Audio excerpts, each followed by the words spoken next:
तुझे मेरी खुशी चाहिए या मेरी लाश?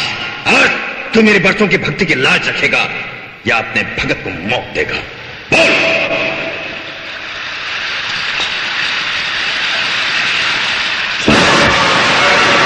ये आग मैंने तेरे नाम की जलाई है और इसे अपने खून के कतरों से ठंडा करूंगा।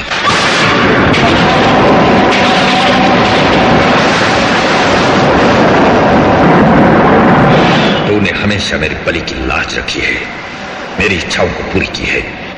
आज भी मेरी इच्छा पूरी कर दे। दोनों नाग और नागिन को मेरे हवाले कर दे ताकि मैं इस धरती का सबसे शक्तिशाली इंसान बन जाऊं।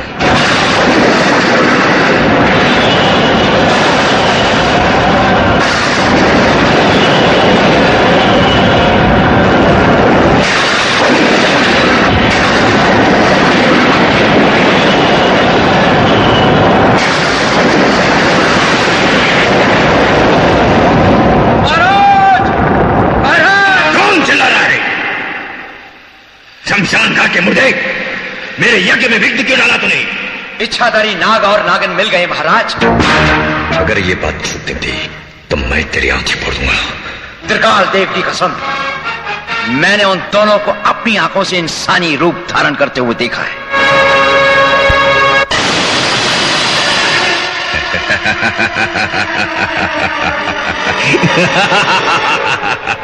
जय त्रिकाल देव, तूने मेरी प्रार्थना सुन ली। अब मैं उन दोनों को अपने वश में कर लूंगा। नाग और नागिन तो बड़े जहरीले होते हैं महाराज। तुम लोगों ने अघोरी की शक्ति को पहचाना नहीं। इस दुनिया में इंसान की सृष्टि भगवान ने की है, लेकिन अघोरी की सृष्टि शैतान ने की है। 1000 शैतानों को मारकर शमशान घाट में जलाकर एक राख तैयार किया गया। उस राख को 1000 चिपकलियों के खून में घोलकर एक पुतला तैयार किया गया और उस पुतले को मगरमच्छ के खाल से ढक दिया गया और उसके हाथों और पांवों में उंगलियों की जगह बिच्छू के डंक लगा दिए गए और उसके बाद अघोरी पैदा हुआ। जगो। जी महाराज।